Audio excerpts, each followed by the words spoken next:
Welcome to IAC. ఈ వీడియోలో మనం 24th April important current affairs చూద్దాం. First current affair. So first current affair వచ్చి రీచింగ్ జీరో ఫామ్ అనేది మనకి న్యూస్లో ఉంది. సో దీనికి సంబంధించి important details and important information exam point of వ్యూలో చూద్దాం. Doctor Harshavardhan chaired the reaching zero forum. So recently health minister, భారతదేశ కేంద్ర ఆరోగ్య శాఖ మంత్రి హర్షవర్ధన్ ఇటీవల ఒక మీటింగ్ని కండక్ట్ చేశారు. సో ఆ మీటింగ్ పేరు వచ్చేసి మనకి రీచింగ్ జీరో ఫామ్ అనేది. అండ్ ఇది దేనికోసం, ముఖ్యంగా ఈ రీచింగ్ జీరో ఫామ్ అనేది దేనికోసం కండక్ట్ చేశారు అంటే బికాస్ ఆఫ్ మలేరియా వ్యాధి నిర్మూలన అనేది ఎలా చేయాలి, సో దీనికోసం ఎట్లాంటి చర్యలు తీసుకోవాలి అనే దాని మీద ఈ రీచింగ్ జీరో ఫామ్ అనే మీటింగ్ కండక్ట్ చేయబడింది. అండ్ ఇది న్యూస్. మనకి మళ్ళీ అగైన్ ఒకసారి చూద్దాం. ఈరోజు అంటే మనకి ఫస్ట్ కరెంట్ అఫైర్లో మలేరియా వ్యాధికి సంబంధించి రీచింగ్ జీరో ఫామ్ అనే సమిట్కి అండ్ అటెండ్ అయిన పర్సన్ ఇండియా తరపు నుంచి ఎవరు అంటే అండ్ మనకి హెల్త్ మినిస్టర్ హర్షవర్ధన్. అయితే ఈ మలేరియా గురించి కూడా మనం ఇంపార్టెంట్గా తెలుసుకోవాలి. ఎందుకంటే ప్రపంచంలో ఉన్న ఇంపార్టెంట్ డిసీజెస్ అంటే ఎక్కువగా వచ్చే వ్యాధుల్లో చాలా కంట్రీస్లో మలేరియా ఒకటి. ఈ కోవిడ్ లాంటివి ఇప్పుడు మనం ఈ పాండమిక్ ఎదుర్కొంటున్నాం, కానీ ప్రతి సంవత్సరం ఇండియా, ఆఫ్రికా లాంటి కంట్రీలు చాలా ఎక్కువ డిసీజెస్ని ఎదుర్కోవాల్సి వస్తుంది. ఫర్ ఎగ్జాంపుల్ టీబీ ఉంది and as well as AIDS, next వచ్చేసి మనకి మలేరియా. ఇవన్నీ కూడా ఎక్కువగా మనకి జన నష్టం కలిగించే వ్యాధులు. సో అందుకని మలేరియాని నిర్మూలించడం కోసం ఈ సమిట్ అనేది జరిగింది. అలాగే ఎవ్రీ ఇయర్ ప్రతి సంవత్సరం కూడా 25th ఏప్రిల్ని వరల్డ్ మలేరియా డే కింద రికగ్నైజ్ చేశారు. సో ప్రతి సంవత్సరం కూడా మలేరియా డే అనేది ఎప్పుడు రికగ్నైజ్ చేశారు అంటే 25th ఏప్రిల్. నెక్స్ట్ ఇంకొక ఇంపార్టెంట్ ఏంటంటే ప్రతి సంవత్సరం కూడా ఒక థీమ్ ఉంటుంది. 2020లో ఒక థీము, 2021లో ఒక థీము. సో ఈ సంవత్సరం మలేరియా వ్యాధికి సంబంధించిన థీమ్ ఏంటి అంటే reaching the zero malaria target. So reaching the zero malaria target అనేది థీము, రీచింగ్ జీరో ఫామ్ అనేది సమిట్. సో దీని యొక్క బ్యాక్గ్రౌండ్ ఏంటి అనేది మనం చూడాలి. 2015 దీని యొక్క బ్యాక్గ్రౌండ్. 2015లో ఈస్ట్ ఏషియన్ సమిట్ అని చెప్పేసి ఒకటి జరిగింది. దీన్ని గుర్తుపెట్టుకోండి. 2015లో ఈస్ట్ ఏషియన్ సమిట్ అంటే జనరల్గా జియోగ్రఫికల్ మనకి ఏమంటారు బెనిఫిట్స్ కోసం, పొలిటికల్ ఎకనామికల్ బెనిఫిట్స్ కోసం ఈ ఈస్ట్ ఏషియన్ కంట్రీస్ అన్ని కలిసి సమిట్గా ఏర్పడ్డాయి. అయితే ఈ ఈస్ట్ ఏషియన్ సమిట్ 2015లో జరిగినప్పుడు మనకి దాదాపుగా 18 global country leaders including India, Narendra మోడీతో సహా సో ఒక తీర్మానం తీసుకున్నారు. అదేంటి అంటే 2030 కల్లా మలేరియాని అన్ని కంట్రీస్ నుంచి ఏవైతే దీంట్లో పార్టిసిపేట్ చేశాయో ఈ 18 కంట్రీస్ కూడా 2030 కల్లా మలేరియాని తమ కంట్రీస్ నుంచి ఎలిమినేట్ చేయాలి, కంప్లీట్గా ఆపేసేయాలి అని చెప్పేసి తీర్మానించుకున్నాయి. సో అది ఇక్కడ మనం మెయిన్గా గుర్తుపెట్టుకోవాల్సింది. మళ్ళీ చెప్తున్నాను, 2015లో ఈస్ట్ ఏషియన్ సమిట్కి సంబంధించి సో అక్కడ 18 గ్లోబల్ లీడర్స్ తీసుకున్న డెసిషన్ ఏంటంటే 2030 కల్లా 2030 కల్లా మలేరియాని ఎలిమినేట్ చేయాలి అని చెప్పి. సో దానికోసం ప్రతి సంవత్సరం వాళ్ళు మీటింగ్ కండక్ట్ చేయడం, ప్రోగ్రామ్స్ కండక్ట్ చేయడం, ఇలా చేయడం జరుగుతుంది. అయితే దీంట్లో భాగంగానే రీచింగ్ జీరో ఫామ్ అనేది రీసెంట్గా కండక్ట్ చేశారు. అయితే ఈ మొత్తం మీటింగ్లో మనం ఏం గుర్తుపెట్టుకోవాలి, కేంద్ర ఆరోగ్య శాఖ మంత్రి హర్షవర్ధన్ మలేరియా డే అనేది 25th ఏప్రిల్న రికగ్నైజ్ చేశారు. అండ్ ఈస్ట్ ఏషియన్ సమిట్ 2015లో మలేరియా ఎప్పటికల్లా రిమూవ్ అవ్వాలని తీర్మానించుకున్నారు అంటే 2030 కల్లా. అయితే ఇక్కడ ఇంకొక ఇంపార్టెంట్ థింగ్ కూడా చూడాల్సి ఉంటుంది. That is nothing but world health organisation WHOని చూడాలి. ఎందుకంటే ప్రతి సంవత్సరం కూడా వరల్డ్ హెల్త్ ఆర్గనైజేషన్ మలేరియాకి సంబంధించిన డేటాని రిలీజ్ చేస్తుంది. 2018-2019 టైంలో అంటే 2018-2019లో దాదాపుగా 86.2% మంది పీపుల్ ఓవరాల్గా చాలా కాంటినెంట్స్లో ఈ మలేరియా వ్యాధి వల్ల చనిపోయారు. అండ్ WHO ఏం చెప్తుందంటే దాదాపుగా 100 కంట్రీస్లో ఇప్పటికీ malaria one of the pandemic డిసీజ్గా ఉంది, ఎక్కువ ఏమంటారు ఎఫెక్ట్ అయ్యే వ్యాధిగా మలేరియా ఉంది అని వరల్డ్ హెల్త్ ఆర్గనైజేషన్ చెప్పింది. దాంతోపాటు ఈ 100 కంట్రీస్లో కూడా ఎక్కువగా ఏ కాంటినెంట్ మలేరియా వల్ల ఎఫెక్ట్ అవుతుందని వరల్డ్ హెల్త్ ఆర్గనైజేషన్ చెప్పింది అంటే so the largest continent is Africa continent ఎక్కువగా ఈ మలేరియా వల్ల బాధపడుతున్నారు అని చెప్పేసి రీసెంట్గా రిపోర్ట్ కూడా వరల్డ్ హెల్త్ ఆర్గనైజేషన్ ఇచ్చింది. అయితే వరల్డ్ హెల్త్ ఆర్గనైజేషన్ ప్రపంచంలో ఉన్న కొన్ని ఇంపార్టెంట్ వ్యాధుల గురించి రికగ్నైజ్ చేసి దానికంటూ ఒక డే ఇచ్చి దానికి అవేర్నెస్ ఇవ్వడం జరుగుతుంది. For example 1 December. So 1 December అనేది ఎలా తీసుకుంటారు? AIDS day. So AIDS day అనేది కూడా మనకి ప్రపంచవ్యాప్తంగా అవేర్నెస్ ఇవ్వడం కోసం వరల్డ్ హెల్త్ ఆర్గనైజేషన్ దాన్ని 1 డిసెంబర్ని డిక్లేర్ చేసింది.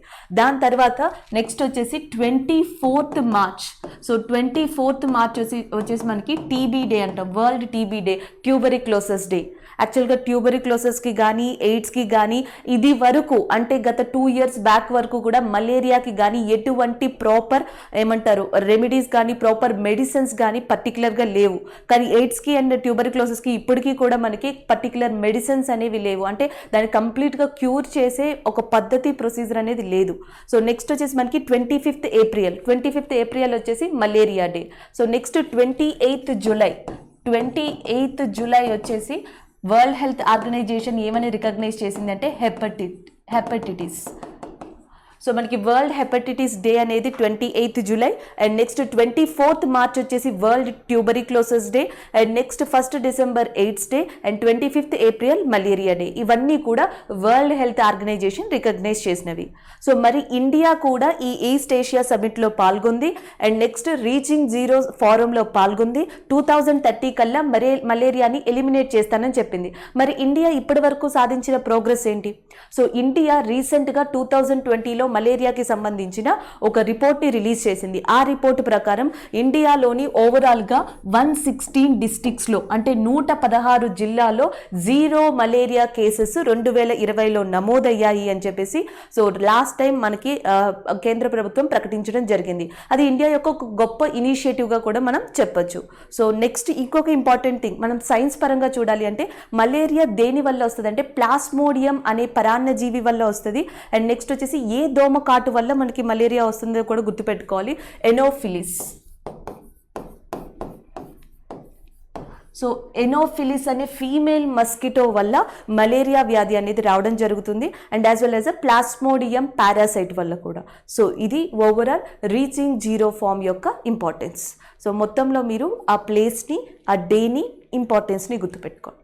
So next one, Jan Aushadhi scheme is in news. So రీసెంట్గా మనకి ఇండియా మెడికల్ అసోసియేషన్ IMA అంటాం. ఇది రీసెంట్గా ఒక స్టేట్మెంట్ ఇవ్వడం వల్ల ఇది న్యూస్లోకి వచ్చింది, Jan Aushadhi scheme. And Indian medical association central గవర్నమెంట్ని రిక్వెస్ట్ చేసింది ఏమని? సో నెక్స్ట్ టైం ఇప్పుడు మనకి ఫ్యూచర్లో ఈ మంత్లో 18 years నుంచి 18 సంవత్సరాల పైబడిన వ్యక్తులందరికీ కూడా ఇండియాలో వ్యాక్సినేషన్ ప్రాసెస్ అనేది స్టార్ట్ కాబోతుంది. అయితే ఈ వ్యాక్సినేషన్ ప్రాసెస్ మనకి డిఫరెంట్ మెథడ్స్లో మార్కెట్లోకి రాబోతుంది. ఒకటి గవర్నమెంట్ ఆథరైజ్డ్ సెంటర్స్లో ఇస్తారు, రెండోది వచ్చేసి ప్రైవేట్ మార్కెట్స్ పరంగా రిలీజ్ చేస్తారు. సో ఇలా రకరకాలుగా ఇండియన్ సిటిజన్స్కి 18 years పైబడిన వాళ్ళకి ఈ వ్యాక్సినేషన్ అనేది ఇవ్వబోతున్నారు. సో దీనికి సంబంధించి ఇండియా మెడికల్ అసోసియేషన్ సెంట్రల్ గవర్నమెంట్ని ఏమని రిక్వెస్ట్ చేసింది అంటే భారతదేశంలో 18 yearsకి పైబడిన వాళ్ళకి ఈ ఇంజెక్షన్ అంటే మనకి కోవిడ్ వ్యాక్సిన్ సంబంధించి ఫ్రీగా సరఫరా చేయండి అని చెప్పేసి ఒక రిక్వెస్ట్ అనేది పెట్టడం జరిగింది. అండ్ ఇక్కడ మనం ముఖ్యంగా గుర్తుంచుకోవాల్సింది ఏంటంటే ఇంకొక వర్డ్ కూడా ఇది యూజ్ చేసింది. ఇండియన్ మెడికల్ అసోసియేషన్ ఏమందంటే జన్ ఔషధి మెడికల్ స్టోర్స్కి ఈ సప్లైని ఎక్కువగా పెంచండి అని కూడా చెప్పింది. అసలు జన్ ఔషధి మెడికల్ స్టోర్స్ ఏంటి అనేది మనం ఇక్కడ తెలుసుకోవాల్సి ఉంటుంది. సో న్యూస్లో ఉన్నది ఏంటంటే 18 years పైబడిన వాళ్ళకి వ్యాక్సినేషన్ అనేది ఫ్రీగా ఇవ్వండి. అండ్ నెక్స్ట్ వచ్చేసి జన్ ఔషధి మెడికల్ స్టోర్స్కి ఈ వ్యాక్సినేషన్ అనేది ప్రాసెస్ అనేది ఎక్కువగా పెంచండి అని చెప్పింది. జన్ ఔషధి అని ఈ వర్డ్ కానీ ఈ కాన్సెప్ట్ కానీ ఏంటి అంటే జెనరిక్ మెడిసిన్స్ అంటే జనరల్గా బ్రాండెడ్ మెడిసిన్స్ అంటాం, ఇండియాలో మనకి మ్యానుఫ్యాక్చర్ అయ్యే మెడిసిన్స్ అంటాం జెనరిక్ మెడిసిన్స్ అని చెప్పి. బ్రాండెడ్ మెడిసిన్స్ అంటే అవి ఫారెన్ కంట్రీస్ నుంచి కానీ లేకపోతే అబ్రాడ్ ఏవైతే వేరే కంట్రీస్ నుంచి మనం ఇంపోర్ట్ చేసుకుంటామో సో వాటినన్నింటినీ కూడా బ్రాండెడ్ మెడిసిన్స్గా చెప్పచ్చు. సో జెనరిక్ మెడిసిన్స్ని ఒక విధంగా వర్డ్ ఏమని యూజ్ చేయొచ్చు అంటే లోకల్ మెడిసిన్స్ అని యూజ్ చేయొచ్చు. సో ఇలాంటి జెనరిక్ మెడిసిన్స్ని ఎక్కువగా ఇండియాలో ప్రొడ్యూస్ చేసి దాన్ని మార్కెట్ చేసే ఒక ప్లాట్ఫామే మనకి జన్ ఔషధి. 2008లో యూపీఏ గవర్నమెంట్ దీన్ని ఇంట్రడ్యూస్ చేసింది. దాని తర్వాత అదంతా పాపులర్ అవ్వలేదు. సో దాని తర్వాత 2015లో 2015లో మనకి జన్ ఔషధి యోజన స్కీమ్ అనేది స్టార్ట్ చేయబడింది. సో జన్ ఔషధి యోజన స్కీమ్ అనేది 2015లో నరేంద్ర మోడీ ప్రభుత్వంలో దీన్ని స్టార్ట్ చేయబడింది. సో దీనివల్ల యూజ్ ఏంటంటే నార్మల్ మెడిసిన్ కన్నా చాలా తక్కువ ధరలకే, జనరల్గా మీకు పారాసెటమాల్ ఫర్ ఎగ్జాంపుల్ 9 రూపీస్కి దొరుకుతుంది అనుకోండి, జన్ ఔషధి మెడికల్ స్టోర్లో మీకు అది 3 రూపీస్కే దొరుకుతుంది. అది ఒకవేళ మీకు ఏదైనా కాఫ్ సిరప్ అనేది 80 రూపీస్కి దొరుకుతుంది అనుకోండి, ఈ జన్ ఔషధి మెడికల్ స్టోర్లో 35 రూపీస్కి మీకు అది దొరుకుతుంది. అంటే కాస్ట్ వేరియేషన్ కానీ ప్రొడక్ట్ వేరియేషన్ కానీ మీకు ఎక్కువగా ఈ మెడికల్ స్టోర్స్లో కనిపిస్తూ ఉంటుంది. దీని యొక్క ఉద్దేశం ఏంటి అంటే పూర్ పీపుల్కి and as well as a very తక్కువ అమౌంట్తో, చాలా లో అమౌంట్తో హెల్త్ మెడికల్ కేర్ ఫెసిలిటీస్కి సంబంధించిన ప్రొడక్ట్స్ అన్నీ కూడా అందించాలనేది ఈ జన్ ఔషధి యోజన యొక్క మెయిన్ ఉద్దేశం. So that is about that Jan Aushadhi Yojana. And ఇక్కడ ఇంకొక ఇన్ఫర్మేషన్ ఏంటంటే ప్రతి సంవత్సరం కూడా జన్ ఔషధి వీక్ అనేది ఎప్పుడు సెలబ్రేట్ చేస్తారంటే 1st March to 7th March. So 2020లో ఆల్రెడీ దీన్ని సెలబ్రేట్ చేశారు. 1st March to 7th Marchన Jan ఔషధి వీక్ని కూడా సెలబ్రేట్ చేయడం జరిగింది. నెక్స్ట్ కరెంట్ అఫైర్, ప్రధానమంత్రి గరీబ్ కళ్యాణ్ యోజన. సో మనకి ప్రధానమంత్రి గరీబ్ కళ్యాణ్ యోజన అనేది న్యూస్లో ఉంది. ఎందుకు అంటే రీసెంట్గా గవర్నమెంట్ ఆఫ్ ఇండియా ప్రధానమంత్రి గరీబ్ కళ్యాణ్ అన్న యోజన పథకం కింద so 5 kgs of food grains, వీట్ని కానీ రైస్ని కానీ పర్ మంత్ అంటే మే అండ్ జూన్ మంత్స్కి ప్రొవైడ్ చేయడం జరుగుతుంది ఎవరైతే ఎలిజిబుల్ పీపుల్ ఉన్నారో వాళ్ళకి. సో మనకి ఎంత పర్సంటేజ్ ఆఫ్ అంటే ఎంత వరకు ఇస్తారు అనేది గుర్తుపెట్టుకోవాలి. 5 kgs ఆఫ్ ఫుడ్ గ్రెయిన్స్, అది వీట్, రైస్, పల్సెస్ కావచ్చు. సో ఇది మనకి 2 monthsకి ప్రొవైడ్ చేయడం జరుగుతుంది. ప్రధానమంత్రి గరీబ్ కళ్యాణ్ యోజన అనే దాన్ని 2016లో స్టార్ట్ చేశారు, 2016లో. దాని తర్వాత దీన్ని కంప్లీట్గా స్టాప్ చేసే టైంకి మనకి పాండమిక్ అనేది రావడం వల్ల 26th మార్చ్న 26 మార్చ్ 2020న ప్రధానమంత్రి గరీబ్ కళ్యాణ్ అన్న యోజన అనే పథకాన్ని స్టార్ట్ చేశారు. సో స్టార్ట్ చేసి ఆ టైంలో ఎవరైతే ఎలిజిబుల్ పీపుల్ ఉన్నారో సో వాళ్ళందరికీ కూడా ఇలా మనకి చనా కానీ అంటే మనకి పల్సెస్, పప్పు దినుసులు కానీ, రైస్ కానీ, వీట్ కానీ వీటిని గవర్నమెంట్ ఆఫ్ ఇండియా ఉచితంగా పర్ మంత్ ఇంత అని చెప్పేసి ప్రొవైడ్ చేయడం జరిగింది. అలాగే ఇప్పుడు ప్రస్తుతం పాండమిక్ సిచ్యువేషన్ ఉంది కాబట్టి సో దీనివల్ల ఏంటంటే ఈ మే జూన్ మంత్స్కి ఎవరైతే తిరిగి ఎలిజిబుల్ క్రైటీరియా పీపుల్ ఉంటారో వాళ్ళకి ఈ పథకం కింద 5 kgల వరకు ఈ ఫుడ్ గ్రెయిన్స్ అనేవి ప్రొవైడ్ చేయబడతాయి. సో అది న్యూస్. అయితే దీంతో పాటు నేషనల్ ఫుడ్ సెక్యూరిటీ యాక్ట్ అనేది కూడా న్యూస్లో ఉంది. ఆహార భద్రతా చట్టం అంటాం. సో నేషనల్ ఫుడ్ సెక్యూరిటీ యాక్ట్ని తిరిగి 2013లో రివైజ్ చేశారు. ఆ జాతీయ ఆహార భద్రతా చట్టం 2013. దీనికి యాక్చువల్గా మనకి నేషనల్ ఫుడ్ సెక్యూరిటీ యాక్ట్ అంటే ఏంటంటే పీపుల్ ఆఫ్ ఇండియా, భారతదేశంలో ఉన్న అందరం అంటే ప్రజలందరూ కూడా సో జనరల్గా మంచి క్వాలిటేటివ్ ఉన్న ఫుడ్ని తినాలి, న్యూట్రిషన్ అనేది ఉండాలి, పోషణ అనేది ఉండాలి.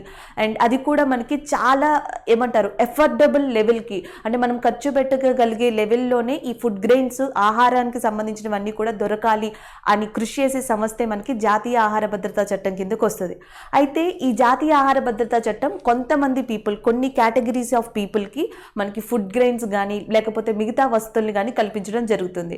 ఆ ఎలిజిబుల్ పీపుల్ ఎవరు అనేది కూడా మనం చూడాలి. జాతీయ ఆహార భద్రతా చట్టం కింద ఫస్ట్ వచ్చే ఎలిజిబుల్ పీపుల్ ఎవరు అంటే ప్రయారిటీ హౌస్ హోల్డర్స్ అంటాం, లేదా ప్రయారిటీ హోల్డర్స్ అంటారు. ప్రయారిటీ హోల్డర్స్ స్టేట్ గవర్నమెంట్ ఏవైతే మనకి రూల్స్ చెప్తుందో ఆ రూల్స్ని కరెక్ట్గా మీట్ అయిన ప్రజల్ని ప్రయారిటీ హోల్డర్స్ అని చెప్పి అంటారు. వీళ్ళకి జాతీయ ఆహార భద్రతా చట్టం కింద ఉన్న ఫెసిలిటీస్ అన్నీ కూడా ఇవ్వబడతాయి. దాంతోపాటు నెక్స్ట్ వచ్చేసి అంత్యోదయ అన్న యోజన. అంత్యోదయ అన్న యోజన దీనిని 2020 డిసెంబర్ మంత్లో స్టార్ట్ చేశారు. అంత్యోదయ అన్న యోజనలో ఏంటి అంటే ఎవరైతే 15,000 పర్ యానం, సంవత్సరానికి 15,000 కన్నా తక్కువ ఆదాయాన్ని కలిగి ఉంటారో ఆ పీపుల్ అందరూ కూడా దేంట్లోకి వస్తారంటే అంత్యోదయ అన్న యోజన పథకం కిందకు వస్తారు. సో వీళ్ళిద్దరూ కూడా జాతీయ ఆహార భద్రతా చట్టం కల్పించే ఫెసిలిటీస్ అన్నిటికీ కూడా అర్హులే. ఇప్పుడు ఇదెందుకు వచ్చింది అంటే ఎవరైతే నేషనల్ ఫుడ్ సెక్యూరిటీ యాక్ట్ కింద ఎలిజిబుల్ అయి ఉన్నారో వాళ్ళు, అండ్ నెక్స్ట్ ప్రధానమంత్రి గరీబ్ కళ్యాణ్ యోజన కింద ఎవరైతే ఎలిజిబుల్ ఉన్నారో వాళ్ళు కూడా మే జూన్ మంత్కి సో ఈ 5 kgs ఆఫ్ ఫుడ్ గ్రెయిన్స్ అనేవి వాళ్ళకి ప్రొవైడ్ చేయబడతాయి. సో అందుకు జాతీయ ఆహార భద్రతా చట్టం గురించి కూడా చెప్పాలి. జాతీయ ఆహార భద్రతా చట్టంలో చాలా ఫెసిలిటీస్ ఉన్నాయి. ఒకటి, ఎవరైతే ఎలిజిబుల్ పీపుల్ ఉన్నారో వాళ్ళందరికీ కూడా ఆహార ధాన్యాల్ని సప్లై చేస్తుంది. 5 kgs ఫుడ్ గ్రెయిన్స్ కానీ లేకపోతే పల్సెస్ కానీ ఇవన్నిటిని సప్లై చేస్తుంది.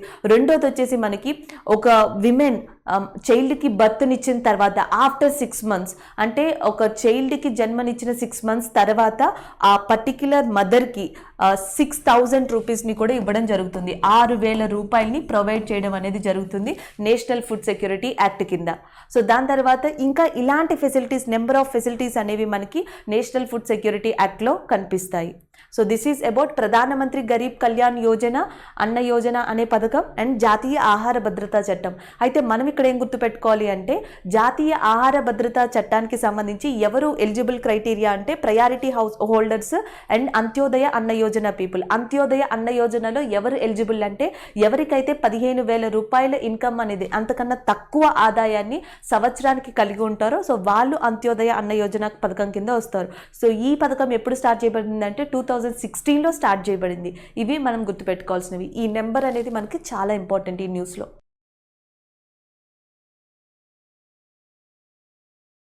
సో నెక్స్ట్ కరెంట్ అఫైర్ చూద్దాం. Next one, Indian rhino vision 2020. So Indian rhino vision 2020 అనేది న్యూస్లో ఉంది. దీనికి కారణం వచ్చేసి మనకి పోబితోరా అనే ప్రాంతం, పోబితోరా అండ్ ఇంకొకటి వచ్చేసి మానస్. ఈ 2 ప్రాంతాలు ఉన్న స్టేట్ ఏది అంటే దట్ ఈస్ అస్సాం. ఇటీవల 2 రైనోసర్స్ మనకి పోబితోరా ప్రాంతం నుంచి మానస్కి ట్రాన్స్పోర్ట్ అవ్వడం జరిగింది. ఆల్రెడీ మీకు తెలుసు రైనోసర్స్ అంటే అర్థం ఖడ్గమృగాలు. సో నార్త్ ఈస్ట్ ఇండియా చూస్తే నార్త్ ఈస్ట్ ఇండియా అరుదైన యానిమల్స్కి చాలా famous and that to Assam ప్రాంతం. అస్సాం స్టేట్ యానిమల్ 1 హార్న్ రైనోసరే. అస్సాం స్టేట్లో ఎక్కువగా ఉండేవి మనకి ఖడ్గమృగాలు, రైనోసర్స్ ఎక్కువగా కనిపిస్తూ ఉంటాయి. అయితే వీటిని ప్రొటెక్ట్ చేయడం కోసం ఇండియా 2005లో ఒక ప్రోగ్రామ్ని స్టార్ట్ చేసింది. సో దాని పేరే మనకు వచ్చేసి vision, Indian rhino vision 2020. Indian rhino vision 2020 అనే ప్రోగ్రామ్ని ఇండియా 2005లో స్టార్ట్ చేసింది. దాని యొక్క విజన్ ఏంటంటే 2020 కల్లా, 2005లో స్టార్ట్ చేసి ఏమని టార్గెట్ పెట్టుకుందంటే 2020 కల్లా అస్సాంలోని మానస్ అనే ప్రాంతంలో దాదాపుగా 3,000 రైనోసర్స్ సంఖ్యని పెంచాలి, 3,000 రైనోసర్స్ని అక్కడ పెరిగేలా చూడాలి అనేది దీని యొక్క ఉద్దేశం. సో ఇప్పుడు రీసెంట్గా ఈ 2 రైనోసర్స్ని పోబితోరా ప్రాంతం నుంచి మానస్ నేషనల్ పార్క్కి ట్రాన్స్ఫర్ చేయగానే ఆల్మోస్ట్ ఈ సంఖ్యకి దరిదాపుగా రీచ్ అయ్యాం కాబట్టి సో అందుకని Indian rhino vision is in news. అంటే ఈ మొత్తం దాంట్లో మనం గుర్తుపెట్టుకోవాల్సింది రైనో విజన్, ఇండియాకి సంబంధించిన రైనో విజన్ 2020 ఏ సంవత్సరంలో ప్రారంభమైతే 2005. దీని యొక్క విజన్ యొక్క ముఖ్య ఉద్దేశం ఏంటంటే 2020 కల్లా 3,000 రైనోస్ని ఎక్కడ చూడాలనుకుంది అంటే Manas national park which is located in Assam. ఇది మానస్ని ఎందుకు టార్గెట్గా పెట్టుకుందంటే 1980s 1980 ఆ ప్రాంతంలో అస్సాంలో ఎక్కువగా మనకి ఈ రైనోస్ అనేవి కాజీరంగా అనే ప్రాంతం అండ్ నెక్స్ట్ వచ్చేసి ఒరాంగ్ అనే ప్రాంతంలో ఎక్కువగా కనిపిస్తాయి. కాజీరంగ్, ఒరాంగ్, దిబ్రూ సైకోవా ఇలాంటి ప్రాంతాల్లో ఎక్కువగా కనిపించేవి. బట్ మానస్ లాంటి ప్రాంతాల్లో చాలా తక్కువ. సో దాంతో ఏం చేశారంటే 2005లోనే ఈ అస్సాంలోని మిగిలిన ప్రాంతాల నుంచి మానస్కి కూడా కొన్ని రైనోస్ని షిఫ్ట్ చేయాలి, అక్కడ కూడా పాపులేషన్ పెంచాలి అని చెప్పేసి ఒక తీర్మానం తీసుకోవడం జరిగింది. దాని తర్వాత మొట్టమొదటిగా 2008లో సో కొన్ని రైనోస్ని మానస్ నేషనల్ పార్క్కి ట్రాన్స్ఫర్ చేశారు. దాని తర్వాత 2011లో మానస్ నేషనల్ పార్క్ అస్సాం యునెస్కోతో ప్రపంచ వారసత్వపు ప్రదేశంగా గుర్తించబడింది. అంటే యునెస్కో వరల్డ్ హెరిటేజ్ సైట్గా అస్సాంలో దేన్ని కూడా చెప్పొచ్చు అంటే అస్సాంలోని మానస్ నేషనల్ పార్క్ని చెప్పొచ్చు. 2011లో ఇది రికగ్నైజ్ చేయబడింది 2011లో. దాని తర్వాత నెమ్మదిగా రైనోసర్స్ యొక్క సంఖ్య అనేది పెరుగుకుంటూ వచ్చింది. 2017కి అస్సాంలో రైనోసర్స్ అంటే 2 ప్రాంతాలు చెప్పుకునే స్టేజ్కి వెళ్ళాయి. ఒకటి కాజీరంగా అండ్ రెండోది వచ్చేసి మనకి మానస్ అనేది. అయితే 2018-19 ఆ ప్రాంతంలో దీని యొక్క సంఖ్య కొంచెం తగ్గిపోతూ వచ్చింది బికాస్ ఆఫ్ హంటింగ్, పోచింగ్ ఇలాంటి ప్రాబ్లమ్స్ వల్ల. తిరిగి 2020 అండ్ 2021లో ఈ షిఫ్టింగ్ వల్ల దాని యొక్క విజన్ని, దాని యొక్క టార్గెట్ని మానస్ నేషనల్ పార్క్ అనేది చేరుకుంది. సో ఇంకా ఏమన్నా దీంట్లో డిఫరెన్స్ ఇంపార్టెన్స్ ఉందా అంటే ఇంకొక ఇంపార్టెన్స్ ఏంటంటే మనకి ఆసియా కాంటినెంట్ మొత్తంలో కూడా 3 రకాల రైనోసర్స్ ఉంటాయి. ఒకటి వచ్చేసి 1 హార్న్ రైనోసర్ అంటాం. 1 హార్న్ రైనోసర్ అనేది ఎస్పెషల్లీ ఇండియాలో కనిపిస్తుంది, 1 హార్న్ రైనోసర్. దాని తర్వాత జావా రైనోసర్ అంటాం. ఇంకొకటి సుమత్రా రైనోసర్. ఆసియా మొత్తంలో కనిపించే ఖడ్గమృగాలు ఇవే, సుమత్రా, జావా అండ్ 1 హార్న్ రైనోసర్. ప్రపంచంలో కూడా ఇవే ఎక్కువగా ఉంటాయి. అయితే మనకి ఇండియా, నేపాల్, భూటాను ఈ 3 countries, Indonesia, Malaysia. So India, Nepal, Bhutan, Indonesia, Malaysia ఈ 5 కంట్రీలు కలిసి 2019లో ఒక ఒప్పందాన్ని కుదుర్చుకున్నాయి. 2019లో అవి కుదుర్చుకున్న ఒప్పందాన్ని ఏమని పిలుస్తారంటే New Delhi declaration for that Asian one horn rhinoceros అని చెప్పేసి పిలుస్తారు. సో ఇదేంటంటే మనకి టోటల్గా ఈ ప్రాంతాలలో వన్ హార్న్ రైనోసర్స్ యొక్క పాపులేషన్ని పెంచాలి, ప్రొటెక్ట్ చేయడం కోసం ఈ 5 కంట్రీలు కూడా 2019లో న్యూఢిల్లీ కేంద్రంగా ఒక ఒప్పందాన్ని కూడా కుదుర్చుకోవడం జరిగింది. అయితే ఈ మొత్తం కరెంట్ అఫైర్లో మనం గుర్తుపెట్టుకోవాల్సింది ఏంటంటే ఒకటి మనకి వన్ హార్న్ రైనోసర్ అనేది ఏ స్టేట్ యానిమల్ అంటే అస్సాం యొక్క స్టేట్ యానిమల్.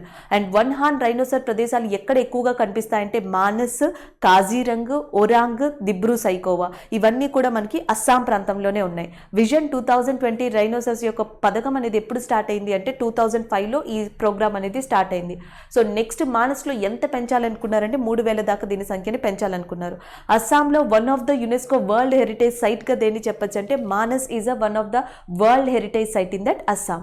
ఇవి మనం గుర్తుపెట్టుకోవాలి. అయితే ప్రపంచవ్యాప్తంగా చూస్తే రైనోసర్స్ డే అనేది ఎప్పుడు రికగ్నైజ్ చేశారు అంటే 22 సెప్టెంబర్. ప్రపంచం మొత్తం కూడా మనకి 22 సెప్టెంబర్న వరల్డ్ రైనోసర్ డేగా రికగ్నైజ్ చేయబడింది. ఇవి ఇంపార్టెంట్గా మనం గుర్తుపెట్టుకోవాల్సినవి in the form of Indian rhino visions. ఇండియాలో ప్రాజెక్ట్ టైగర్ స్టార్ట్ అయింది, project elephant and project rhino. మనకి ప్రాజెక్ట్ టైగర్ అనేది మీకు గుర్తే ఉండుంటుంది. 1972-73 మధ్యలో మనకి ప్రాజెక్ట్ టైగర్ లాంటిది స్టార్ట్ అయింది. దాని తర్వాత ప్రాజెక్ట్ ఎలిఫెంట్ స్టార్ట్ అయింది. దాని తర్వాత 2005 ఆ టైంలోనే ప్రాజెక్ట్ రైనో అనే దాన్ని కూడా ఇండియాలో స్టార్ట్ చేయడం చేశారు. So this is about rhino visions of 2020. So next current affair national Panchayati Raj day. So ప్రతి సంవత్సరం కూడా పంచాయతీ రాజ్ డేని ఏ రోజు రికగ్నైజ్ చేశారు అంటే 24th ఏప్రిల్. ఆల్రెడీ మీకు తెలుసు ఎవ్రీ ఇయర్ కూడా 24th ఏప్రిల్న మనం పంచాయతీ రాజ్ డే కింద రికగ్నైజ్ చేసాం. అయితే ఇది ఎప్పటి నుంచి ప్రారంభించబడింది అంటే 2010 2010లో మొట్టమొదటిగా ఫస్ట్ పంచాయతీ రాజ్ డేని మనం సెలబ్రేట్ చేసుకోవడం జరిగింది ఇండియాలో. ఎందుకంటే మినిస్ట్రీ ఆఫ్ పంచాయతీ రాజ్ అనేది కూడా ఎప్పుడు ఏర్పడింది అంటే 2010లో ministry of Panchayat Raj.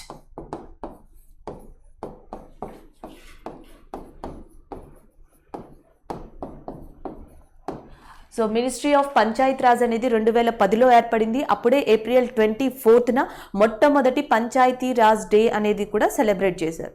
So ఇది మనం గుర్తుపెట్టుకోవాల్సింది. డే ఒకటి మీరు ఇంపార్టెంట్గా గుర్తుపెట్టుకోవాల్సి ఉంటుంది. అయితే దీని యొక్క బ్యాక్గ్రౌండ్ ఏంటి అనేది మనం ఇక్కడ చూడాలి.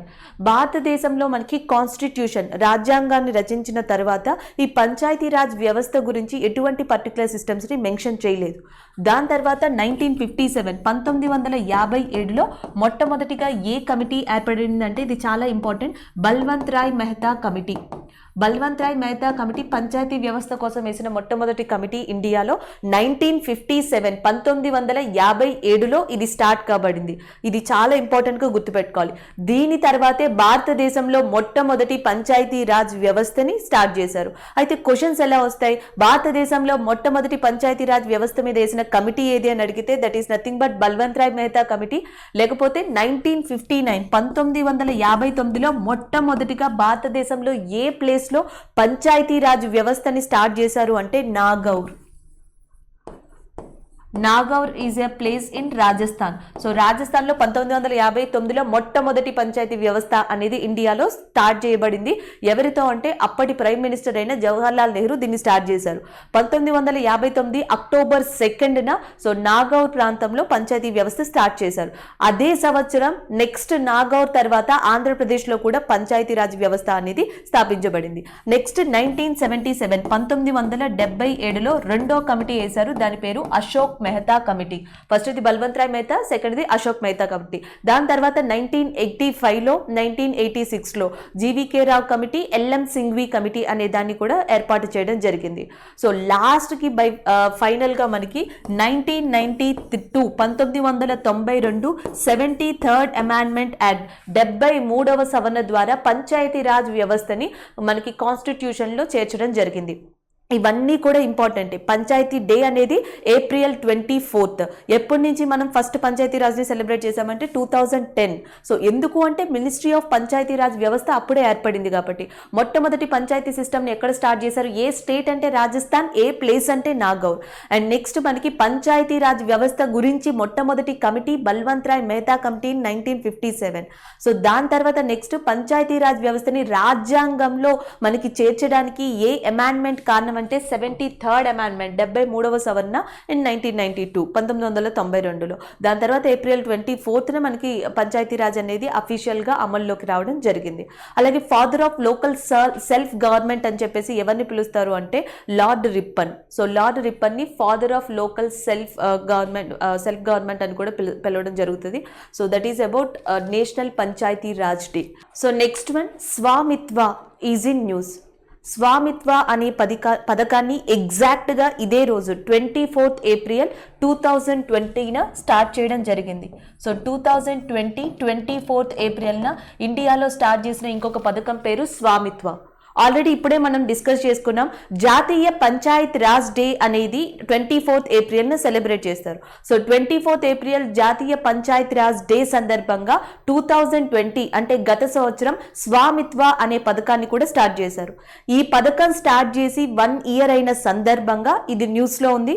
రెండోది, సో 1 year కావడంతో రీసెంట్గా ప్రైమ్ మినిస్టర్ నరేంద్ర మోడీ ఈ పథకంలో ఉన్న కొంతమంది రాష్ట్రాలు, ఆ రాష్ట్రంలోని సభ్యులకి ఈ ప్రాపర్టీ కార్డ్స్ అనే వాటిని ఇవ్వడం జరిగింది. దాదాపుగా 4.09 lakhs. సో మనకి 4,09,000 ఈ ప్రాపర్టీ కార్డ్స్ని ఈ పథకాలు ఏ రాష్ట్రాల్లో వర్తింపచేస్తున్నారో ఆ రాష్ట్రాల్లోని సభ్యులకి ఈ ప్రాపర్టీ కార్డ్స్ని రిలీజ్ చేశారు రీసెంట్గా. So that's why it is in news.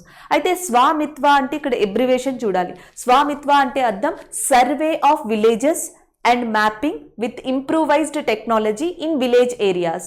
So మనకి గ్రామాల్లో ఈ ప్రాపర్టీస్కి సంబంధించి వాటినన్నిటినీ కూడా సర్వే చేయడం, ఒక కొత్త టెక్నాలజీతో, ఇంప్రూవైజ్డ్ టెక్నాలజీతో సర్వే చేసి దాన్ని డేటాగా రూపొందించి ఆ డేటాని పర్టిక్యులర్ పర్సన్కి కార్డు రూపంలో ప్రొవైడ్ చేయడం. దీని అర్థం ఏంటి? కొంతమందికి ఇల్లు ఎప్పటి నుంచో ఉంటాయి కానీ ఆ ఇళ్ళకి సంబంధించిన పట్టాలు ఉండవు. సో దానివల్ల ఏంటి, వాళ్ళకి అప్పట్లో బ్యాంక్ లోన్ తెచ్చుకోవాలి అనుకున్నారు అనుకోండి, ఆ ఇల్లు యొక్క మనకి ఏదైతే ప్రాపర్టీ డాక్యుమెంట్స్ ఉంటాయో ఉండవు. ఇల్లు వాళ్ళదే కానీ ఆ పర్టిక్యులర్గా డాక్యుమెంట్స్ అనేవి లేకపోవడం వల్ల ఆ ఇంటిపై రుణాలని తెచ్చుకోలేరు. ఇలాంటి ప్రాబ్లమ్స్ చాలా గ్రామాల్లో సహజంగా కనిపిస్తాయి. రెండు, గ్రామాల్లో ప్రజలకి ఈ ఆస్తి తగాదాలు ఎక్కువగా కనిపిస్తాయి. ఈ సరిహద్దు ఇక్కడ వరకు, ఈ మేర ఇక్కడ వరకు అని చెప్పేసి. సో ఇంకొకటి వచ్చేసి గ్రామానికి సంబంధించిన స్కూల్స్, నెక్స్ట్ వచ్చేసి చెరువులు, నెక్స్ట్ దానికి సంబంధించి గవర్నమెంట్కి సంబంధించిన ప్రదేశాలు, దాని గురించి పర్టికులర్ డేటా అనేది మనకి కరెక్ట్గా లేదు. అందుకని చెప్పి కొత్త టెక్నాలజీతో, ఇంప్రూవైజ్డ్ టెక్నాలజీతో గ్రామాన్ని మొత్తాన్ని కూడా మ్యాపింగ్ చేస్తారు, సర్వే చేసి మ్యాపింగ్ చేస్తారు. సో దానివల్ల ఏంటంటే గవర్నమెంట్ యొక్క ప్రాపర్టీస్ ఏంటి, ప్రజల యొక్క ప్రాపర్టీస్ ఏంటి, ఎవరికి చెందుతాయి, ఇవన్నీ కూడా డేటాని రూపొందిస్తారు. సో దీనివల్ల ఈ ప్రాపర్టీ కార్డ్స్ వల్ల లాభం ఏంటి అంటే, ఇప్పుడు ఎవరైనా సరే రుణాల్ని తీసుకోవాలి అనుకుంటే ఆ గ్రామంలోని ప్రజలకి కనుక ఈ ప్రాపర్టీ కార్డ్స్ ఉంటే వాళ్ళు వెళ్ళి రుణాల్ని తెచ్చుకోవచ్చు. బ్యాంక్లో కూడా మనకి హామీలుగా ఈ ప్రాపర్టీ కార్డ్స్ని యాక్సెప్ట్ చేస్తారు. సో గ్రామాల్లో ఉన్న యువత, విలేజ్లో ఉన్న మనకి యంగ్ పీపుల్ ఏదైనా చిన్న చిన్న వ్యాపారాలు స్టార్ట్ చేసుకోవాలన్నా ఈ ప్రాపర్టీ కార్డ్స్ అనేవి యూజ్ అవుతాయి. సో అందుకని స్వామిత్వ అనే పథకాన్ని పెట్టి హై టెక్నాలజీ ద్వారా విలేజ్లో సర్వే చేసి ఈ ప్రాపర్టీ కార్డ్స్ అనేవి రిలీజ్ చేయడం జరిగింది. That is a news. అయితే మనకి పైలట్ ప్రాజెక్ట్గా 2020లో మహారాష్ట్ర, నెక్స్ట్ ఉత్తరప్రదేశ్, ఇలాంటి ప్రాంతాల్లో, హర్యానా, ఇలాంటి కొన్ని ప్రాంతాల్లో మాత్రమే ఈ ప్రాజెక్ట్ని మొట్టమొదటి ప్రాతిపదిక మీద ఏర్పాటు చేశారు. ఎక్కడైతే ఈ ప్రాజెక్ట్ స్టార్ట్ చేశారో అక్కడ ఈ ప్రాపర్టీ కార్డ్స్కి ఒక్కొక్క నేమ్ ఉంది. ఫర్ ఎగ్జాంపుల్ మనకి హర్యానాలో చూసుకుంటే ఈ ప్రాపర్టీ కార్డ్ని ఏమని పిలుస్తారు అంటే టైటిల్ డీడ్ అని చెప్పి పిలుస్తారు. So next rural property ownership records అని చెప్పేసి కర్ణాటకలో పిలుస్తారు. నెక్స్ట్ వచ్చేసి అధికార్ అభిషేక్ ఇన్ మధ్యప్రదేశ్ అని పిలుస్తారు. నెక్స్ట్ సంసాద్ ఇన్ మహారాష్ట్ర, రాజస్థాన్లో పట్టా, అండ్ నెక్స్ట్ మనకి ఉత్తరాఖండ్ వచ్చేటప్పటికి స్వామిత్వ అభిలేఖ అని పిలుస్తారు. నెక్స్ట్ ఉత్తరప్రదేశ్ వచ్చేటప్పటికి గరౌని అని పిలుస్తారు. పట్టా అని రాజస్థాన్లో, గరౌని అని ఉత్తరప్రదేశ్లో, అండ్ టైటిల్ డీడ్ అని హర్యానాలో. ఇలా ఎక్కడైతే పైలట్ ప్రాజెక్ట్ని స్టార్ట్ చేశారో ఆ ప్రాంతాల్లో ఈ ప్రాపర్టీ కార్డ్ అని యూజ్ చేయకుండా ఈ పదాన్ని యూజ్ చేయడం జరుగుతుంది. సింపుల్గా ఏంటి అంటే జనరల్గా మనం గ్రామాల్లో ప్రజలకి ప్రాపర్టీకి సంబంధించిన డేటాని మొత్తం కూడా గవర్నమెంట్ ఈ ప్రాపర్టీ కార్డ్ అనే రూపంలో వాళ్ళకి డేటాగా ఇవ్వబడుతుంది. ఇది వరకైతే మనకి లెగ్జర్ రూపంలో దాచేవాళ్ళు, అంటే రిటర్న్ ఫామ్లో అది దాన్ని దాయడం, తర్వాత ప్రాపర్టీ డాక్యుమెంట్స్ కాగితాలు, ఇలా ఈ కాగితాలు మిస్ అవడం ఇలాంటి ప్రాబ్లం వచ్చేది. అలా కాకుండా దీన్ని మొత్తం కూడా కంప్యూటరైజ్డ్ చేసి ఆ డేటాని స్టోర్ చేసి సో దానికి సంబంధించి ఒక ఈ ప్రాపర్టీ కార్డ్ అనే దాన్ని రిలీజ్ చేయడం జరుగుతుంది. సో ఇది ఈజీ వే టు యాక్సెస్గా ఉంటుంది, ఎక్కువ ఉపాధిని పొందడానికి ఉంటుంది, చాలా ప్రాబ్లమ్స్కి సొల్యూషన్ అనేది కూడా దొరుకుతుంది. So that is about Svamitva scheme. So next one వచ్చేసి world meningitis day. Meningitis so ప్రతి సంవత్సరం కూడా ఏప్రిల్ 24న మెనింజైటిస్ అనే దాన్ని రికగ్నైజ్ చేసాం. యాక్చువల్గా మనకి మెనింజైటిస్ మెంబ్రెన్స్ అనేది మెదడు అండ్ యాజ్ వెల్ యాజ్ వెన్నుముకకి సంబంధించింది. It is related to the brain and spinal card. So ఈ రెండింటిని ప్రొటెక్ట్ చేసేది మెనింజైస్. సో దానికి సంబంధించి ఒక ఇన్ఫ్లమేటరీ డిసీజ్నే అది వాయడం, దాని తర్వాత నెక్స్ట్ వచ్చేసి మిగతా లక్షణాలు రావడం, ఇవన్నీ కూడా మెనింజైటిస్ డిసీజ్కి యొక్క ప్రధాన లక్షణాలుగా చెప్తారు. సో దీని యొక్క అవేర్నెస్ కల్పించడం కోసం 2008లో వరల్డ్ వైడ్ కాన్ఫెడరేషన్ ఆఫ్ మనకి meningitis organisation, so world wide confederation of meningitis organisation అనేది స్టార్ట్ అయింది. అందుకని అప్పటి నుంచి కూడా ఏప్రిల్ 24న వరల్డ్ మెనింజైటిస్ డే అనే దాన్ని రికగ్నైజ్ చేశారు. ఇది ముఖ్యంగా బ్రెయిన్కి సంబంధించిన డిసీజ్, అంటే మనకి బ్రెయిన్ ఫంక్షనింగ్ మీద ఎక్కువగా ఎఫెక్ట్ చూపిస్తుంది అండ్ నెక్స్ట్ వచ్చేసి మనకి నెక్ మీద ఎక్కువగా ఎఫెక్ట్ చూపిస్తుంది. సో దీర్ఘకాలిక వ్యాధి అంటాం కదా, అలాంటిదే ఈ వరల్డ్ మనకి మెనింజైటిస్ అనేది. దానికి సంబంధించిన అవేర్నెస్ ఇవ్వడం కోసం ఏప్రిల్ 24న మెనింజైటిస్ డే కింద రికగ్నైజ్ చేయడం జరిగింది. అంటే ఏప్రిల్ 24 అనేది నేషనల్ పంచాయతీరాజ్ డే వస్తుంది and as well as a world meningitis day అనేది కూడా రావడం జరుగుతుంది. So next one, the next current affair is International Day of Multilateralism and Diplomacy for Peace. యాక్చువల్గా మనకి యుఎన్ జనరల్ అసెంబ్లీ 2018లో 2018 డిసెంబర్ 12న ఒకటి డిక్లేర్ చేసింది అన్ని కంట్రీస్తో కలిసి. Multilateralism and as well as a diplomacy for the peace అనే దాన్ని ప్రమోట్ చేయాలి అని. సో ఇక్కడ మనకి మల్టీలేటరలిజం అంటే అర్థం ఏంటంటే అమాంగ్ ద కంట్రీస్, చాలా కంట్రీస్ కలిసి ఒక గోల్ కోసం, ఒక లక్ష్యం కోసం పాటుపడ్డాం. అంటే దాని యొక్క మెయిన్ ఇంపాక్ట్స్ అనేవి మనకి జాగ్రఫికల్గా, ఎకనామికల్గా, పొలిటికల్గా యూజ్ అవుతాయి. సో దానికోసం అని చెప్పేసి మల్టీలేటరలిజం అనేది ఉండాలి. అండ్ రెండోది వచ్చేసి diplomacy for the peace. So ఈ రెండింటి కోసం ఏప్రిల్ 24 అనే దాన్ని ఒక డే కింద రికగ్నైజ్ చేయడం జరిగింది. సో దీన్ని ఎప్పుడు డిక్లేర్ చేశారంటే 2018లో. అందుకే first international day of multilateralism and as well as diplomacy for the peace అనే దాన్ని ఫస్ట్ టైం సెలబ్రేట్ చేసింది ఎప్పుడు అంటే ఏప్రిల్ 24, 2019 ఫస్ట్ టైం సెలబ్రేట్ చేయడం జరిగింది. సో దాని తర్వాత నెక్స్ట్ మళ్ళీ ఇది సెకండ్ ఇయర్ అని చెప్పొచ్చు. సో ఏప్రిల్ 24 అనేది మనకి 3 రకాలుగా ఉంది. సో డిసీజ్ పరంగా చూస్తే ఆల్రెడీ చెప్పుకున్నాం బ్రెయిన్ అండ్ స్పైనల్ కార్డ్ గురించి. అండ్ నెక్స్ట్ వచ్చేసి మనం పంచాయతీరాజ్ ఇండియాకి సంబంధించి, ఇంకొకటి ఇంటర్నేషనల్ పరంగా చూస్తే multilateralism and diplomacy for the peace అనేది మనకి ఇక్కడ చాలా ఇంపార్టెంట్గా చెప్పొచ్చు. సో ఇది ఏప్రిల్ 24 కున్న importance in the name of the days అని చెప్పొచ్చు. So next current affair, African swine fever is in news.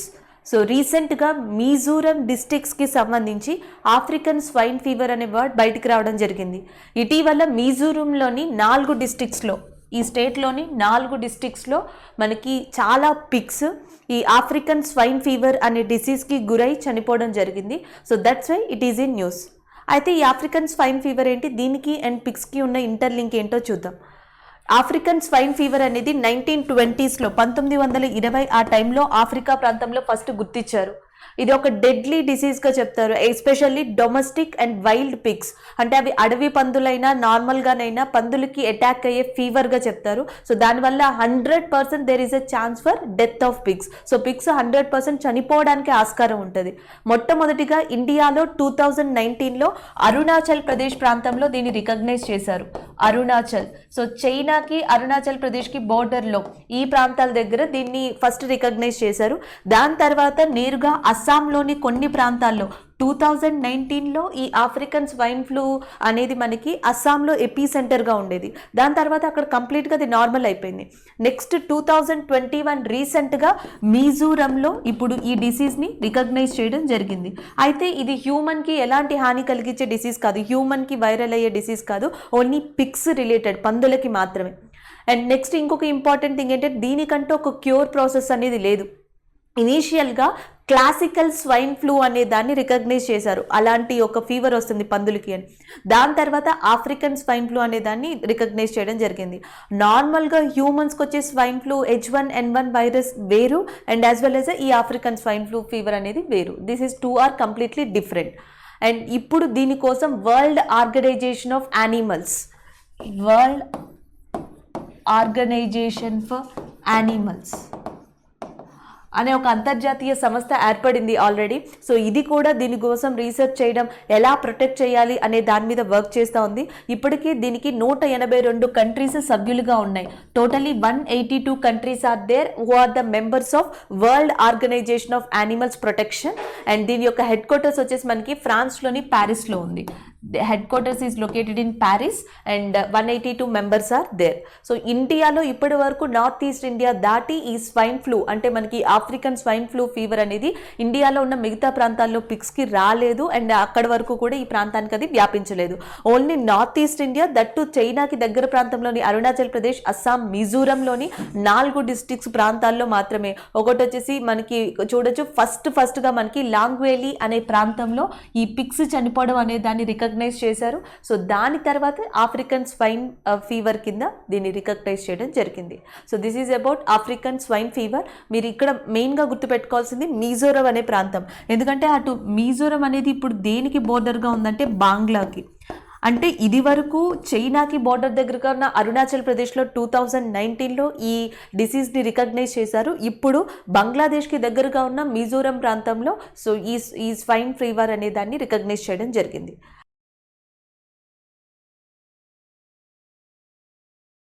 So next current affair, SpaceX recycle rocket. So రీసెంట్గా SpaceX rocket and as well as capsule అయిన dragon capsule and Falcon అనే rocket, Falcon rocket and dragon capsule ఈ రెండింటిని use చేసి so స్పేస్లోకి 4 ఆస్ట్రోనట్స్ని పంపడం జరిగింది. వీళ్ళు USA and France ఈ ప్రాంతానికి చెందిన వాళ్ళు. USA, ఫ్రాన్స్, జపాన్ కంట్రీకి సంబంధించిన 4 ఆస్ట్రోనట్స్ని SpaceX తన రాకెట్ అయిన ఫాల్కాన్ అండ్ డ్రాగన్ క్యాప్సూల్ ద్వారా స్పేస్లోకి చేర్చగలిగింది. ఇది ఒక న్యూస్ అయితే ఇంకొక ఇంపార్టెంట్ న్యూస్ అనేది చూద్దాం. సో ఇలా చేర్చిన వాళ్ళు almost they will spend 6 months at the orbiting lab. So orbiting ల్యాబ్లో వాళ్ళు 6 months స్పెండ్ చేయనున్నారు. అయితే ఇందులో ఉన్న ప్రత్యేకత ఏంటి అంటే SpaceX ఈ ప్రయోగం కోసం it is used again recycle process రాకెట్ని, రీసైకిల్ ప్రాసెస్ క్యాప్సల్ని యూజ్ చేసింది. అసలు ఈ రీసైకిల్ అంటే జనరల్గా మనకి రాకెట్స్ అనేవి చాలా ఖరీదుతో తయారవుతాయి, కాస్ట్లీగా అవి మ్యానుఫ్యాక్చర్ అవుతాయని చెప్పచ్చు. అయితే ఒక ప్రయోగానికి, ఒక స్పేస్ మిషన్కి ఒక ర్యాకెట్నే మనం ఇదివరకు వాడేవాళ్ళం. అయితే ఒకసారి మనకి టార్గెట్కి చేరిన ర్యాకెట్ అండ్ తిరిగి మనకి ఓషన్ ప్లాట్ఫామ్లో ల్యాండ్ అయిన తర్వాత దాని యొక్క ఇంపార్టెంట్ రాకెట్ కాంపోనెంట్స్ని అన్నిటిని కలెక్ట్ చేసి తిరిగి రీసైకిల్ చేసి దాన్ని యూజ్ చేయడమే SpaceX రీసైక్లింగ్ ప్రాజెక్ట్. అలా SpaceX రీసైక్లింగ్ ప్రాజెక్ట్ మొదలుపెట్టిన తర్వాత ఫస్ట్గా ఈ dragon and as well as a Falcon rocket క్యాప్సూల్స్ని విజయవంతంగా సక్సెస్ఫుల్గా ప్రయోగించగలిగింది SpaceX. సో అది మనకి ఇక్కడ న్యూస్లో ఉంది. ఆల్రెడీ లాస్ట్ టైం 2020లో మనకి SpaceX Crew-1 అనే మెంబర్స్ని, ఒక Crew-1 స్పేస్ మిషన్ని ఇదే డ్రాగన్ అండ్ ఇదే ఫాల్కాన్తో లాంచ్ చేయడం జరిగింది. తిరిగి దీని యొక్క కాంపోనెంట్స్ని మళ్ళీ యూజ్ చేసి ఇప్పుడు ఈ క్రూ మెంబర్స్ని తీసుకెళ్లి స్పేస్లో లాంచ్ చేయడం జరిగింది. సో ఇది సక్సెస్ అయింది కాబట్టి SpaceX యొక్క రీసైక్లింగ్ రాకెట్ ప్రాసెస్ అనేది కూడా కంప్లీట్గా సక్సెస్ఫుల్ అయింది ఇనీషియల్ స్టేజ్లో అని చెప్పొచ్చు. అండ్ SpaceX యొక్క ఫౌండర్ ఆల్రెడీ మీకు తెలుసు, ఎలన్ మస్క్. సో ఇది మనకి SpaceX రీసైకిల్ రికార్డ్ రాకెట్ యొక్క ఇంపార్టెంట్ న్యూస్. అయితే మనం గుర్తుపెట్టుకోవాల్సింది ఏ కంట్రీకి సంబంధించిన వాళ్ళని లాంచ్ చేసింది అంటే US, Japan and as well as a France. And దీనికోసం ఏది యూజ్ చేసింది అంటే ఫాల్కాన్ అండ్ డ్రాగన్ అనే వాటిని యూజ్ చేసింది అని చెప్పేసి మనం గుర్తుపెట్టుకోవాల్సి ఉంటుంది. So next one, UK stroke park is in news. రీసెంట్గా రిలయన్స్ ఇండస్ట్రీ అధినేత ముఖేష్ అంబానీ ఆల్మోస్ట్ $79 మిలియన్ అంటే 596 కోట్లు దరిదాపుగా, సో అంత అమౌంట్తో యూకేలోని ఫస్ట్ కంట్రీ క్లబ్ అయిన స్టోక్ పార్క్ని పర్చేస్ చేయడం జరిగింది, కొనడం జరిగింది. So that's why it is in news. అయితే మనకి ప్రపంచంలోనే వన్ ఆఫ్ ద ఇంపార్టెంట్ ప్లేస్గా చెప్తారు, మోస్ట్ పాపులర్ ప్లేస్. ఎందుకంటే ఎక్కువగా బ్రిటన్కి సంబంధించిన ఫిలిమ్స్ యొక్క షూటింగ్ కూడా మనకు అక్కడే జరుగుతుంది, లైక్ జేమ్స్ బాండ్ లాంటి ఫిలిమ్స్ కానీ. అండ్ నెక్స్ట్ ఇది చాలా పెద్ద గోల్ఫ్ కోర్ట్కి సంబంధించిన country club, and as well as spa, hotels, number of facilities and film ఇండస్ట్రీకి కావాల్సిన లొకేషన్ స్పాట్స్ అన్నీ కూడా మనకి ఈ ఫస్ట్ కంట్రీ క్లబ్ స్టోక్ పార్క్లో కనిపిస్తాయి. అలాంటి స్టోక్ పార్క్ని రిలయన్స్ ఇండస్ట్రీ అధినేత అయిన మనకి ముఖేష్ అంబానీ కొనుగోలు చేయడం జరిగింది. So that's why it is in news. అయితే మనం ఇక్కడ గుర్తుపెట్టుకోవాల్సింది ఏంటంటే యూకేలోనే ఫస్ట్ కంట్రీ క్లబ్ పేరు గుర్తుపెట్టుకోవాలి, స్టోక్ పార్క్. సో ఇటీవల ఎంత మనకి ఆల్మోస్ట్ ఇక్కడ మీరు చూడొచ్చు £57 మిలియన్ లేదా $79 మిలియన్ ఈయన ఈ యూకే స్టోక్ పార్క్ని పర్చేస్ చేయడం జరిగింది. Next one, climate change explained for one and all. రీసెంట్గా ఒక బుక్ రిలీజ్ అయింది, climate change explained for one and all అని చెప్పేసి. ఈ బుక్ని రాసింది ప్రముఖ క్లైమేట్ యాక్టివిస్ట్ అయిన Akash Ranison. So Akash Ranison climate change explained అనే బుక్లో global warming, greenhouse gases గురించి సో దీంట్లో ఆల్మోస్ట్ ఎక్స్ప్లెయిన్ చేశారు. అండ్ లాస్ట్ టైం 2020లో గ్లోబల్ క్లైమేట్కి సంబంధించిన డేటాని కూడా సో దీంట్లో ఇంక్లూడ్ చేయడం జరిగింది. Climate change explained for one and all అనే బుక్ని రాసింది Akash Ranison. So next current affair, Ghulam Dastagir Birajdar passed away. రీసెంట్గా మహారాష్ట్రకి చెందిన ప్రముఖ సాంస్క్రిట్ స్కాలర్ బిరాజ్దర్ ఇటీవల మరణించారు. So that's why it is in news. పేరు గుర్తుపెట్టుకోండి మనకి, గులాం దస్తగిర్ బిరాజ్దర్. సో బిరాజ్దర్ ఒక Marathi and especially Muslim Sanskrit scholar. మనకి చాలా తక్కువ ఇండియాలో, భారతదేశంలో మనకి ముస్లిం సాంస్క్రిట్ స్కాలర్స్ చాలా తక్కువ మంది కనిపిస్తారు. వాళ్ళల్లో వన్ ఆఫ్ ద ఇంపార్టెంట్ పర్సన్గా బిరాజ్దర్ని చెప్పొచ్చు. అండ్ నెక్స్ట్ వచ్చేసి మనకి ఈయన ఎన్నో సెవెరల్ అవార్డ్స్ని అందుకున్నారు. దాంట్లో ఫేమస్ అవార్డుగా ద నేషనల్ టీచర్స్ అవార్డ్ని కూడా ఈయన అందుకోవడం జరిగింది. దాంతోపాటు ఈయన విశ్వ సాంస్క్రిట్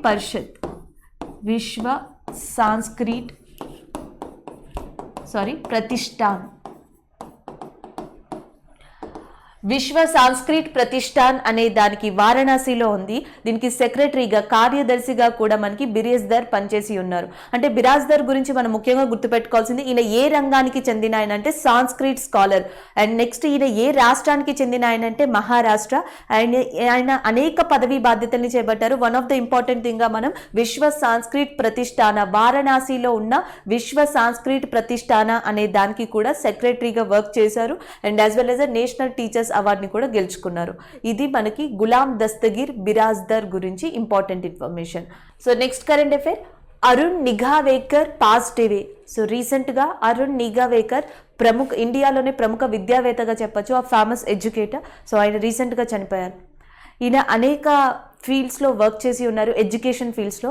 అండ్ మనకి అబ్దుల్ కలాం ఈయనని ఏమని పిలిచారు అంటే father of quality moment in higher education in India అని చెప్పేసి ఈయన పిలవడం జరిగింది. ఈయన అనేక సంస్కరణలు, అనేక రిఫార్మ్స్ని ఎడ్యుకేషన్లో తీసుకొచ్చారు, ఎస్పెషల్లీ ఉన్నత విద్య, హయ్యర్ ఎడ్యుకేషన్లో. And Savitribai Phule education institute,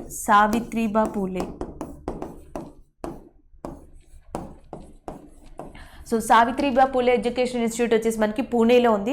దానికి వైస్ ఛాన్సలర్గా కూడా మనకి అరుణ్ నిఘావేకర్ వర్క్ చేశారు. సో దాని తర్వాత ఆయన నెక్స్ట్ వచ్చేసి మనకి he is the founder of the national assessment and accreditation council, NAAC అంటాం, నేషనల్ అసెస్మెంట్ అక్రిడిటేషన్ కౌన్సిల్ అనే దానికి. అంటే ఇది మనకి యూనివర్సిటీస్కి సంబంధించి ఎలాంటి నామ్స్ తీసుకురావాలి, ఎలాంటి ఇంప్రూవైజేషన్స్ తీసుకురావాలి, సో యూనివర్సిటీస్ అన్నీ కూడా ఎలాంటి పరిధిలో ఉండాలి, సో దీనికి సంబంధించి నాక్ అనే దానిని స్థాపించడానికి ప్రధాన రీజన్ ఎవరు అంటే మనకి ఈ పర్సన్ని చెప్పొచ్చు, అరుణ్ నిఘావేకర్ని. అండ్ నెక్స్ట్ ఇంకొక ఇంపార్టెంట్ ఏంటంటే దీని యొక్క హెడ్ క్వార్టర్స్ వచ్చేసి మనకి బెంగళూరులో ఉంది. Headquarters is located in Bengaluru. So ఇవి ఈయన గురించి ఇంపార్టెంట్గా గుర్తుపెట్టుకోవాల్సినవి. ఒకటి, ఈయన మొట్టమొదటిగా vice chancellor of that Savitribai Phule ఇన్స్టిట్యూట్కి వర్క్ చేశారు, which is located in Pune. And Savitribai Phule already అందరికీ తెలుసు, and wife of Jyotiba Phule and first female teacher in India. భారతదేశంలో ఫస్ట్ ఫీమేల్ టీచర్గా ఈమెని కన్సిడర్ చేస్తారు సావిత్రిబా పూలేని. అండ్ నెక్స్ట్ వచ్చేసి మనకి ఈయన నాక్ అనే సంస్థని ఇండియాలో ఆరిజినేట్ చేయడానికి చాలా మెయిన్ ప్రముఖ వ్యక్తిగా చెప్పొచ్చు. అండ్ నెక్స్ట్ వచ్చేసి father of quality movement in higher education in India అని చెప్పేసి కూడా మనం ఎవరిని పిలుస్తాము అంటే దట్ ఈస్ అరుణ్ నగావేకర్ని పిలవచ్చు. So next current affair, Arjun Kalyan is in news. So భారతదేశం యొక్క 68th గ్రాండ్ మాస్టర్గా ఇటీవల రీసెంట్గా సెలెక్ట్ అయిన పర్సన్ అర్జున్ కళ్యాణ్. మనకి 2021 సెర్బియాలో చెస్ టోర్నమెంట్ అనేది జరిగింది. ఇటీవల ఇన్ సెర్బియా 2021 చెస్ టోర్నమెంట్. ఆ చెస్ టోర్నమెంట్లో మనకి అపోనెంట్ రాబిన్ రోజ్నా. సో రాబిన్ రోజ్నాని భారతదేశానికి చెందిన అర్జున్ కళ్యాణ్ అనే పర్సన్ ఓడించడం జరిగింది. And after that he become as a 68th grand master of India. అంటే భారతదేశానికి ఇప్పటి వరకు ఉన్న గ్రాండ్ మాస్టర్స్ సంఖ్య ఎంత అంటే 68. సో 68th పర్సన్ ఈయన. అండ్ ఇంకొక ఇంపార్టెంట్ విషయం ఏంటంటే ఫస్ట్ గ్రాండ్ మాస్టర్ని కూడా మనం గుర్తుపెట్టుకోవాల్సి ఉంటుంది, రివైజ్ చేయాలి. విశ్వనాథ్ ఆనంద్. ఆల్రెడీ మనకు తెలుసు Vishwanath Anand is the first grand master of India. అలాగే నెక్స్ట్ వచ్చేసి ప్రపంచంలోనే యంగెస్ట్ గ్రాండ్ మాస్టర్, మొత్తం ప్రపంచంలోనే యంగెస్ట్ గ్రాండ్ మాస్టర్ రష్యా నుంచి ఉన్నారు, Sergey Karjakin. So Sergey Karjakin from Russia. So ఈయన ప్రపంచంలోనే యంగెస్ట్ గ్రాండ్ మాస్టర్గా ఉన్నారు. And second youngest grand master in the world, ప్రపంచంలో రెండవ యంగెస్ట్ గ్రాండ్ మాస్టర్గా ఇండియాకి సంబంధించి దట్టు తమిళనాడుకి సంబంధించిన వ్యక్తి గుకేష్.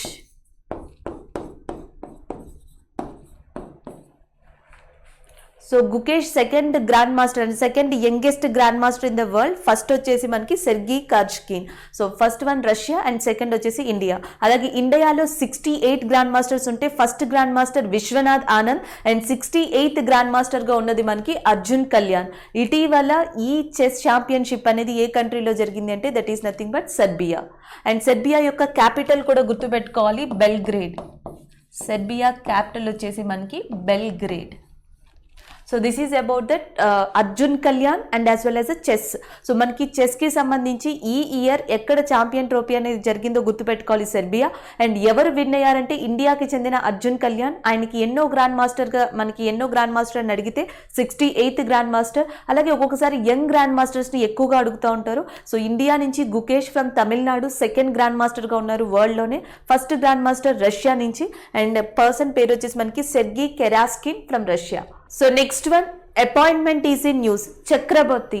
సో రీసెంట్గా మనకి అతాను Chakrabarti is in news. RBI ఒక అప్రూవల్ని ఇచ్చింది హెచ్డిఎఫ్సి బ్యాంక్కి. సో హెచ్డిఎఫ్సి బ్యాంక్ యొక్క పార్ట్ టైం చైర్మన్గా ఇప్పుడు ఎవరు నియమించబడుతున్నారు అంటే అతాను చక్రబర్తి అనే ఆయన నియమించబడుతున్నారు. ఈయన ఆల్రెడీ మనకి ఎకనామిక్ అఫైర్స్కి సంబంధించి ఫార్మర్ కార్యదర్శిగా, అంటే ఇది వరకు ప్రధాన కార్యదర్శిగా ఆర్థిక వ్యవహారాలకి వర్క్ చేసిన వ్యక్తి. సో ఈయనని ఇప్పుడు హెచ్డిఎఫ్సి బ్యాంక్ యొక్క పార్ట్ టైం చైర్మన్గా కూడా ఎన్నిక కావడం జరిగింది, Atanu Chakravarthy. So that's why it is in news. అలాగే మీకు ఆల్రెడీ ఆర్బీఐ యొక్క హెడ్ క్వార్టర్స్ తెలుసు, RBI headquarters is located in Mumbai area. So next current affair, oxygen generation plants from Germany. So recent ga Armed Forces Medical Services, India యొక్క Armed Forces Medical Services AFMS. So దానికి కావాల్సిన oxygen కి సంబంధించి ఈ oxygen plants ని and containers ని కూడా Germany నుంచి ఇంపోర్ట్ చేసుకోవాలని చెప్పి డిసైడ్ అవడం జరిగింది. So that's why it is in news. So general గా ఆక్సిజన్ కి సంబంధించి చాలా కరెంట్ అఫైర్స్ ఈ మధ్య మనం చూసాం. ప్రధానమంత్రి కేర్ ఫండ్ నుంచి నేరుగా గవర్నమెంట్ ఆఫ్ ఇండియానే కావాల్సిన స్టేట్స్ కి ఆక్సిజన్ ప్లాంట్స్ ని ఎస్టాబ్లిష్ చేయడం, మెడికల్ ఆక్సిజన్ ని సరఫరా చేయడం.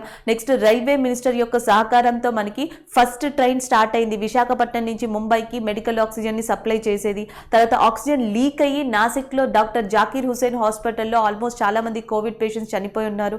ఇప్పుడు ఇండియాలో one of the emergency purpose లో మనకి షార్టేజ్ ఉన్నది, చాలా అత్యవసరమైంది ఆక్సిజనే. అయితే మనకి మిలిటరీ హాస్పిటల్స్ అంటాం. సో దీంట్లో కూడా ఇప్పుడు అత్యవసర పరిస్థితుల్లో ఆక్సిజన్ అనేది చాలా అవసరం. అయితే ఇండియాలో షార్టేజ్ రావడం వల్ల ఇది జర్మనీ నుంచి తీసుకోవడానికి, నేరుగా జర్మనీ నుంచి ఇంపోర్ట్ చేసుకోవడానికి సిద్ధమైంది. So that's why it is in news. అయితే పైలట్ ప్రాధికరణ 23 మొబైల్ ఆక్సిజన్ జనరేషన్స్. సో టోటల్గా 23 మొబైల్ ఆక్సిజన్ జనరేషన్ ప్లాంట్స్ని మొట్టమొదటిగా జర్మనీ నుంచి ఇండియాకి, దట్టు ఎవరి కోసం అంటే ఆర్మ్డ్ ఫోర్సెస్ మెడికల్ సర్వీసెస్ కోసం ఇంపోర్ట్ చేసుకోబోతున్నాం. So that's why it is in news. అలాగే మనకి డిఫెన్స్ మినిస్టర్ని గుర్తుపెట్టుకోండి. డిఫెన్స్ మినిస్టర్ వచ్చేసి రాజ్నాథ్ సింగ్. Thank you.